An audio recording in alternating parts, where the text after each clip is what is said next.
This is the Haulin Assets podcast, where we show you how to start and run your own trucking company. Ever wanted to go out on your own? Follow Chris as he goes through the highs and lows of running on his own authority.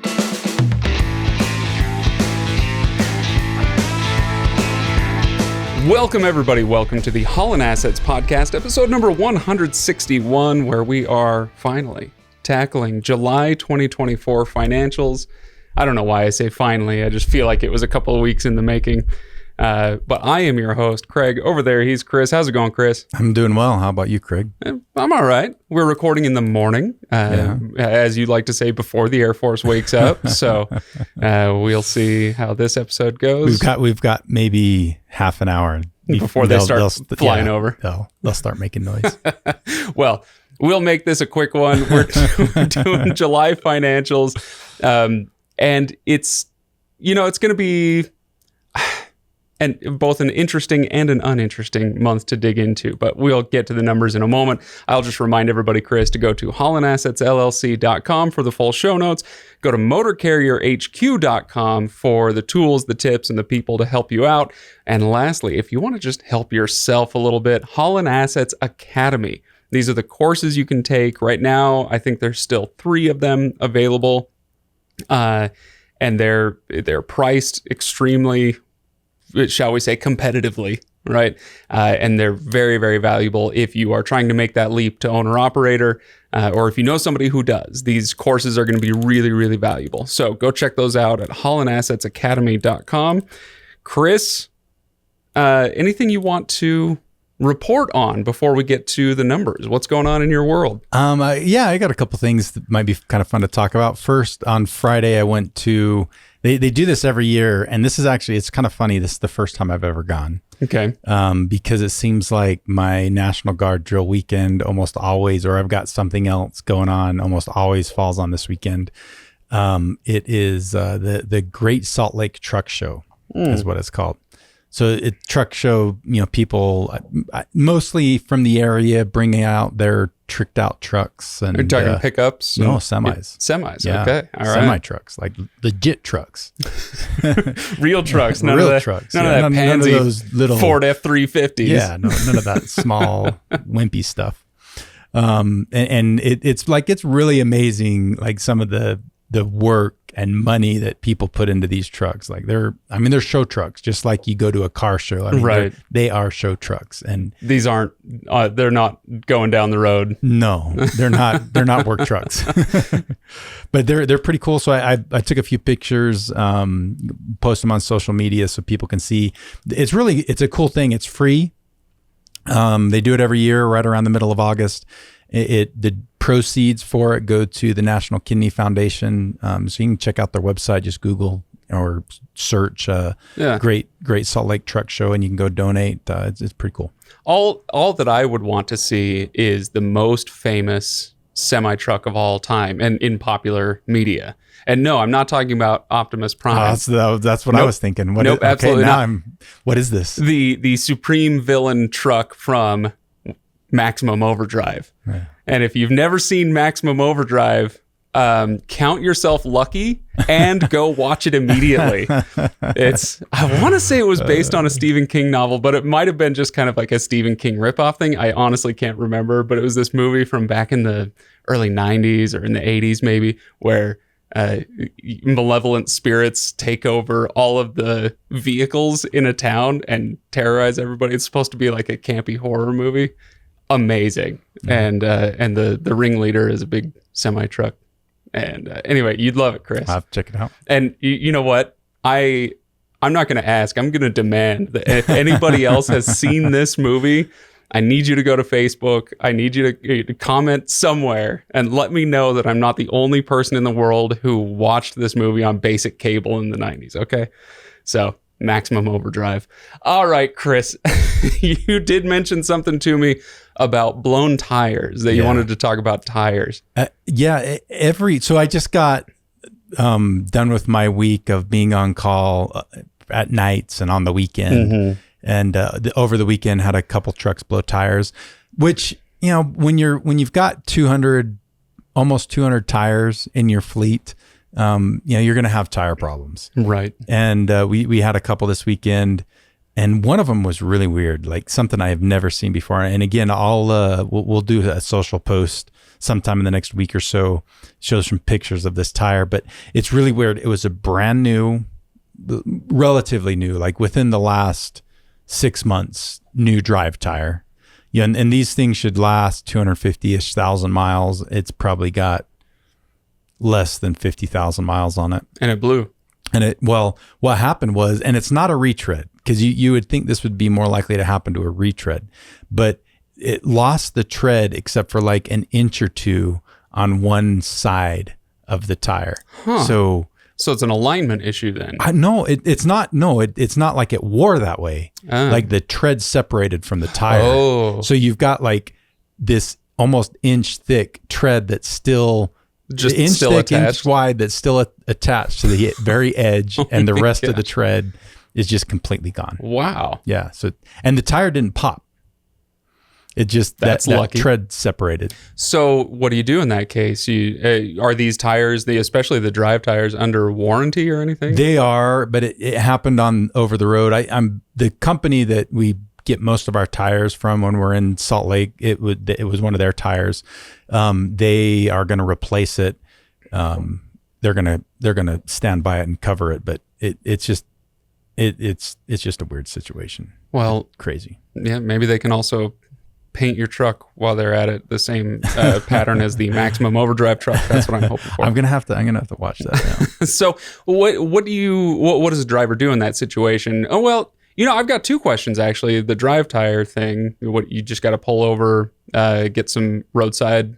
No, in that situation, you kind of able to drive so limp it along and get to a tire shop and get it replaced. As long as it's not actually popped. Yeah. Okay. So, and then you see, talking as a non-commercial driver, you see these shredded tires on the highway. You remember sometimes. what they're called? I think we've talked about this. Have we talked about this? Yeah. What? No, I don't remember. Alligators in the road. Oh, there you go. Yeah, nice. So you see them, and sometimes it looks like somebody's come and collected the pieces and taken it off the road. But is there any responsibility or best practices, or, what do drivers do in a situation where they've got a shredded tire? So in most situations, the highway patrol, like at least in Utah and other areas, they say don't get out. Don't get out and remove it. So it's way too typically dangerous. do it. Yeah. So you'll see rolling. Have you ever seen a rolling roadblock or got caught behind one of those? Where the police officer will come out in front and zigzag and slow the whole traffic down. They won't stop traffic. I was at the front of one of those, and it is infuriating. It is, but that's usually what they're doing. They're getting some kind of type of debris off the road, so that they'll just come along, do that. Another officer will go just pull it off the side of the road. I was on last weekend. I was on I-84 coming into Pendleton, Oregon. Oh yeah, good old Pendleton and Cabbage Hill. And this guy was. The highway patrol guy was out throwing pallets off the highway, some, falling off the back of a truck. And he just went up a mile or two and then put his lights on and parked in the right lane and went out in front of his car and I was terrified for him. Those guys sometimes, some of the things they do. Yeah. Makes you anyway, nervous. Well, Chris, should we talk some numbers? Let's get into the numbers. All right. So this is, can I spoil it a little bit? But we're at a 10-month streak, Chris. Now, it's not the 10-month streak you're looking for, or at least not the degree of streak that you're looking for, but the number is black and not red. And that's it is ultimately at least some good news. So maybe now we can back into that. Tell me your impressions of this month, how it's going. So it's like you said, it's still not where we want to be. It's definitely a lot better than where we were last summer. Last summer we had just that horrific streak of pretty big losses that were super tough. And even honestly, kind of where we're at right now, it's not long-term sustainable because cash flow wise, we're still losing money. Once we get our trucks all paid off, that'll kind of change, even if nothing else changes. But it's still, it's still tough. Yeah. Well, when you have a turnaround, you'd love for it to be instant, right? Instantly where you want to be, right? But hey, at least directionally we're moving in the right things direction. I think once we get the election behind us, I think we're going to see a couple interest rate drops this year. That's going to help some things as well. So I think there's a lot of definitely more positive indicators than negative indicators, but it's a tough market. Like you've got to be very deliberate about everything you do. And I'll elaborate obviously as we go through the numbers a little bit more on some of the things that I'm seeing happening. Can I ask if we dig into what you're just saying? It makes sense to me when you talk about interest rates. The Fed lowers interest rates, and this gives a shot in the arm to some consumer habits and whatnot. So you get a little more shipping going on. But an election year, is that a thing? I think it is. Is it just market uncertainty? I think more so right now it is than I've ever seen it before. I think it always kind of is. And I don't want to get political on this show. I mean, that's not kind of the way I am, but I think it's Dave Ramsey that says, focus on your house, not the White House. Like, I think you as a person can have way more impact on your personal situation than any president ever will. So I don't think we should make decisions about what we do based on who's in the office. With that being said, I think way too many people do. And so what happens is, if you're like right now, everybody's kind of sitting off on the side, not wanting to make any big drastic changes in their life or do anything, just, kind of do anything of significance. Right. And so, half of the world's saying if, Trump gets elected, the world's going to be better. I'll jump in and we'll move forward. The other half of the world saying if Harris wins, then everything's going to be better and we're going to be okay. And so at least when the election happens and one of them wins, like half the world will at least kind of jump in and start like behaving normally. So, I we'll think see. Whatever political affiliation you are, things are going to get better in November for everybody. So let's hope, right, Chris? I'm crossing my fingers. It's either way, sunshine and roses at some point. All right, so let's get into the actual numbers then. We had every truck running this month. And as far as I know, it was essentially the entire month. No massive vacations, no huge repairs that were... Yeah, there was one truck that was down for a couple of weeks because of repairs. So, to make a long story short, we had every truck running, essentially most of the month. And all of them got essentially kind of an average-ish number of miles, but nobody was running 14K. Nobody was running 14K. I think our highest truck had around 12. Okay. So what were the total miles run then on 11 trucks, call it 10 and a half? 118,563. Okay. Which is within 300 miles of what we did last month. Very, very close. All right. Deadhead miles from that? Deadhead miles was just under 10,000. So 9,649 miles. So it's 8.1%, which still isn't, that's not too bad, but it's been creeping up. And I've been focusing a lot on Deadhead the last couple of months and really trying to nail down and get our Deadhead number as accurate as we possibly can. In the past, we have not been counting, like some of our drivers will deadhead home and park their truck at home.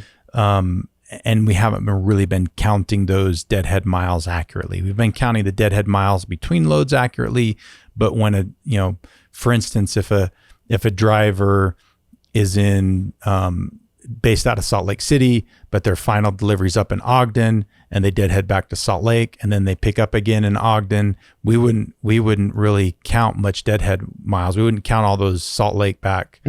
Back and forth between Ogden is deadhead miles. We are doing that now. Because that's a good 50 miles there. It is each way. So, that's something it's significant. Would think is countable. Somewhat significant. So we're trying to be more accurate that way. And so I think this number, as it's creeping up, part of it's because we're being more accurate. Part of it's because we're still getting a lot of miles from from our direct shipper where I've talked a little bit about it. Right. We're taking loads that we know we're going to have deadhead, but we're getting compensated for it. Right. Okay. So it's worth it. You have said previously you've got to keep it under 10%. You'd prefer to keep it under 7. And the goal, the huge thumbs up would be 5% or even less would be great, right? Am I understanding that? Yep. So for Deadhead, yeah. But as you say, context matters. And if it's a direct shipper load that you know is going to be worth it, then hey, let's go ahead and let those Deadhead numbers creep up. That's all right. Yep. Okay. All right. So with that being said, total revenue came to $243,804.91. All right, which gives us an all-in rate per mile of $2.06, which is a cent less than last month. So we're staying kind of consistent. And in all reality, like I feel like our biggest problem right now is just that total revenue number. We need to get a little bit better rates, possibly run a few more miles. Our best months in the last 12 months have been months when we've gotten closer to 130,000 miles. Right. So between an increase in the number of miles and an increase in overall rates, we need to get to the point where we're getting closer to 275, 290,000 in revenue. Right. Now, can I ask you this? When it comes to total revenue, and we'll get to the profit number in just a moment, but you talk about rate per mile, and it makes perfect sense to me why that is the number to focus on. Okay, great. Do you also, though, look at your average revenue per load and see, hey, we're getting X number of dollars per load on average. What can we do to find, longer distance or, going into the right city so that number comes up? Is that anything worth paying attention to? It is worth paying attention to a little bit. And in fact, with iThrive funding, that's something that we look at a lot. That it's a pretty good indicator because especially it's across such a large volume of loads that you can kind of see what's going on with the market. When that average invoice amount goes up, things are a little better. When it goes down, things are getting worse, and it does seem like it's starting to creep up just a little tiny bit. Okay. All right. Well, with all of those numbers in mind, then what was the profit number for this month? $10,342.41. Okay. So call it 10K. Yeah, 20,000 less than where we, kind of the minimum or where we'd like to be. Okay. When things start to feel a little bit more comfortable. And I mean, that feels like a huge amount of ground to make up. And I know that we've just been saying, hey, at least it's not this time last year, right? The nightmare streak of negative numbers. So, hey, at least it's positive. But from 10K to 30K, that feels like a leap. Is there... It feels like it, but it's like 5 cents a mile. If you look at it that way, it's not... I mean, it's not crazy. That much more. Okay. So in that case, I guess, how much of that do you feel like is under your control? And I know that you're a big fan of, hey, there's way more under your control than you think, right? Yeah. But how much of that do you feel like the market just needs to improve if we want to make up those extra 5 or 10 cents? I still think we have some ability to make up those 5 or 10 cents a mile. If we can get, like, one of the things that we still like constantly struggle with are good backhauls into Utah, or backhauls from the East Coast to West. We struggle to find a consistent shipper that does that with good rates. Like if we could find more direct shipper rates and work with more direct shippers shipping into Utah, that would make a big difference. And it's hard to find that because it's not like I can just go knock on 10 doors because they're in Milwaukee. Yeah. Or Pennsylvania. Yeah. Or so it's harder. In that case, if you let's just take Milwaukee as our example. You've got a direct load, consistent direct load from Salt Lake City to Milwaukee. Great. Then do you start not knocking on doors, but making phone calls to companies in Milwaukee and just saying, hey, we're twice a month, we're in your city. Yeah. What do you have going back this direction? What do you do? You can do that. It's a lot harder, when you're just cold calling somebody. It's, if you can go like talk to them face to face, there tends to be a little bit easier. Sure. Okay. Well, best of luck, I suppose. Yeah. All right. So with all of that in mind, let's get into the profit and loss statement. Now, with the number, the 10K number, longtime listeners will remember that just because you're in the black, just because that number is positive, doesn't mean that you are cash flow positive. And with 10, 11 trucks on the road, I guess 11 trucks in the inventory, 10K ain't going to cut it as far as actual profitability. Am I right there? Correct. So can you explain that for maybe new listeners, people who forgot? As I sheepishly raise my hand and say, I will never get this concept, but explain the difference between, cash flow positive and technically positive. So technically, cash flow positive is how much cash you have going out versus how much cash is coming in is the very simple way of putting that. The biggest difference between in our profit and loss statements between our profit and loss and our cash flow is going to essentially be the principal payments that we make on our truck loans. So when you make a truck payment in and of itself isn't part of the profit and loss. Part of it is. So when you make a truck payment, you've got a portion of the payment that goes towards principal and a portion of the payment that goes towards interest. Which another way of saying that is the principal is the actual truck worth, what you bought it for. Off the loan balance on that truck. Right. You're paying off the truck versus the interest where you're paying the bank for the privilege of the loan, right? Yep. And so the one gets categorized as an expense and the other doesn't. Yeah. And that interest expense that's categorized as expense will show up as your interest expense on your profit and loss statement.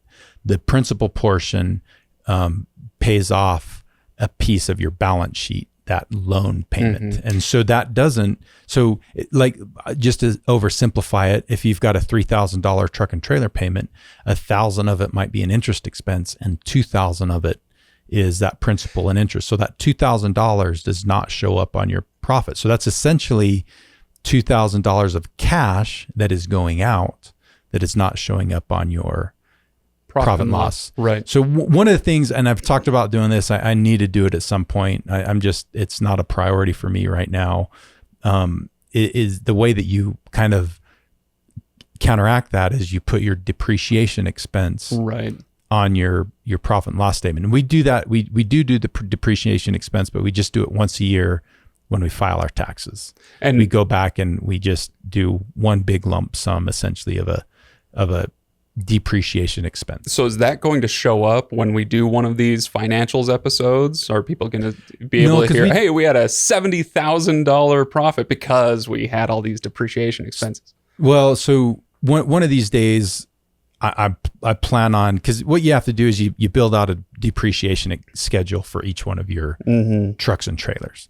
And I just need to build out that depreciation expense the schedule so that I know how much we're depreciating every month. Yeah. And then we can put that in the profit and loss as a depreciation expense.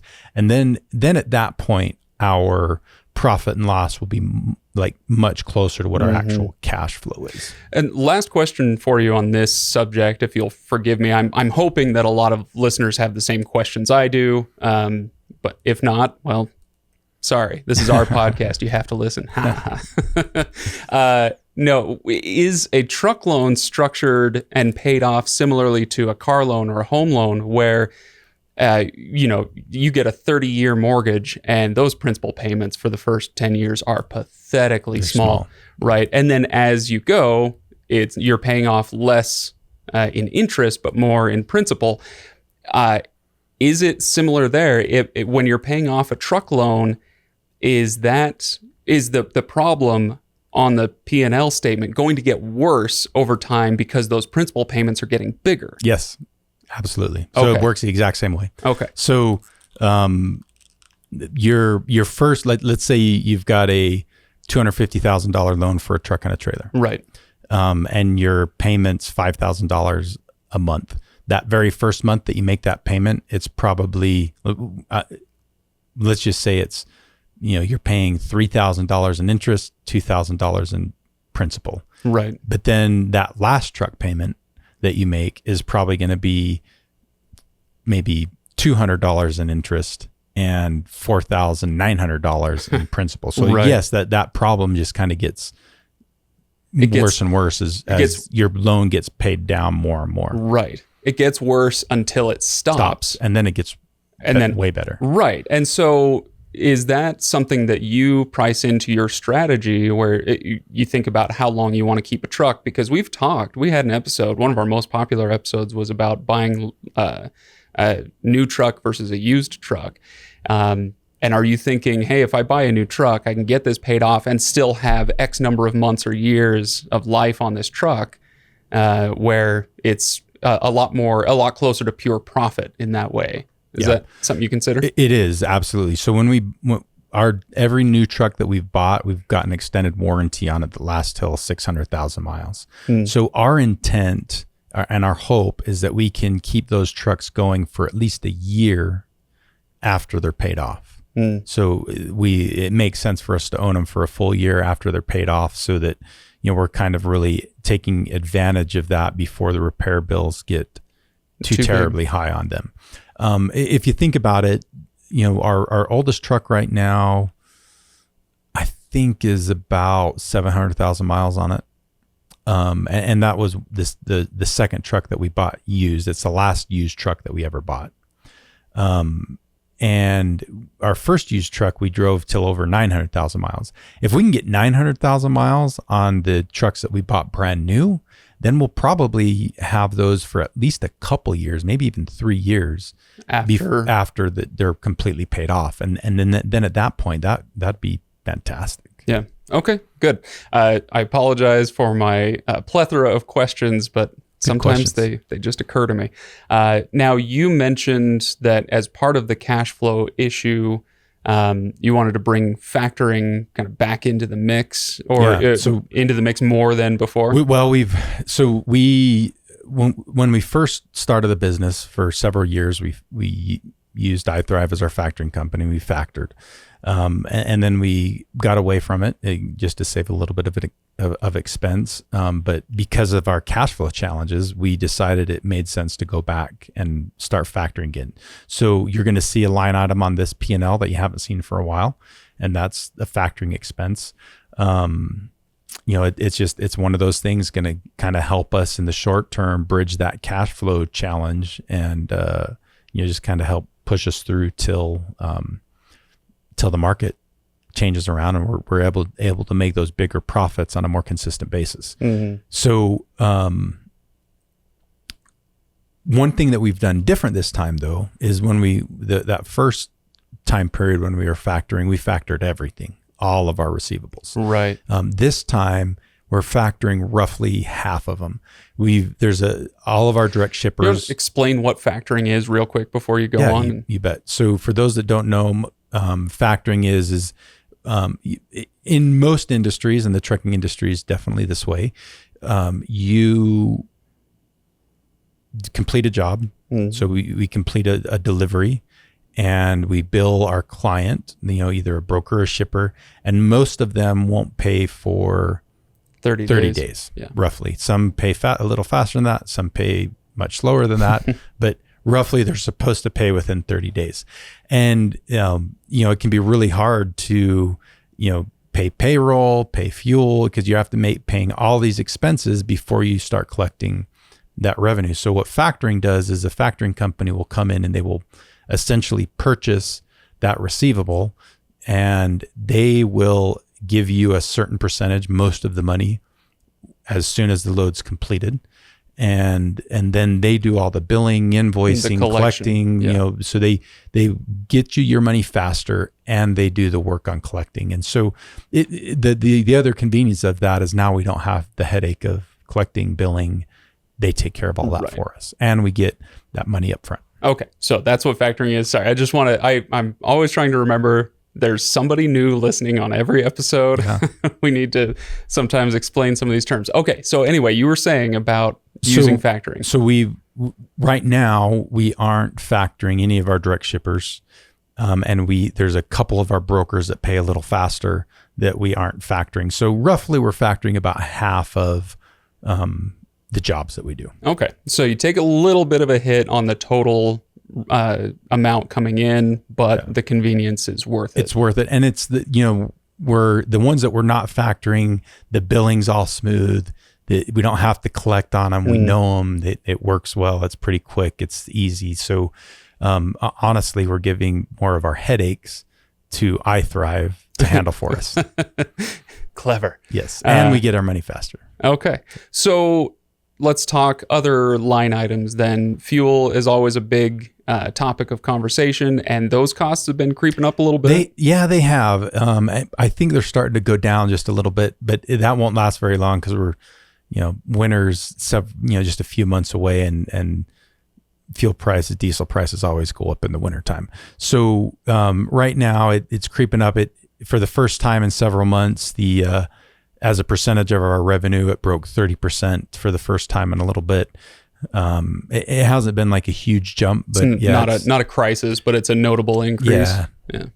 Okay. So that's another part of the reason profits were a little bit low. Repairs were super high. I think it just repairs alone was about $20,000 in July, and it wasn't really one big thing. It was just a bunch of little. When you've got 11 trucks, yeah. The bumper sticker said it best. Stuff happens. We'll just leave it there. Yeah. Okay. All right. Anything else from the P&L? The only other thing was it was an IFTA month. We had to pay our IFTA taxes in Oregon and Kentucky and New Mexico, all those payments. So there were several $1,000s in that as well. Okay. But other than that, that's kind of the P&L. Okay. All right. So total profit then, small profit this month of $10K plus, just over $10K. Let's hope it keeps getting better. And let's hope that come November, it's looking a lot better. Because hey, it'll be the holiday season is coming up, Chris. It is. It's only August, but can't come fast enough. Yeah. Hurry up. For a shipper. Yep. It can't come fast enough. All right. Anything else that we have missed that we want to go over, or are we good for this episode? I think we're good. It feels like a longer than normal financial episode. Well, I had a bunch of stupid guy questions. Yeah. So thanks everybody for listening. Make sure, again, HaulinAssetsLLC.com. Again, for those who are new, that's where you're going to find the actual profit and loss statements that we're talking about. HaulinAssetsLLC.com, and then right up at the top you'll see episodes, and you can click on episodes and find this episode and see the documents that we're talking about, so you can follow along. Please don't do that while you're driving. And then also motorcarrierhq.com and HaulinAssetsAcademy.com. Chris, I think I got everything. Sounds good. So I will see you in a couple weeks. Yep, we'll see you then.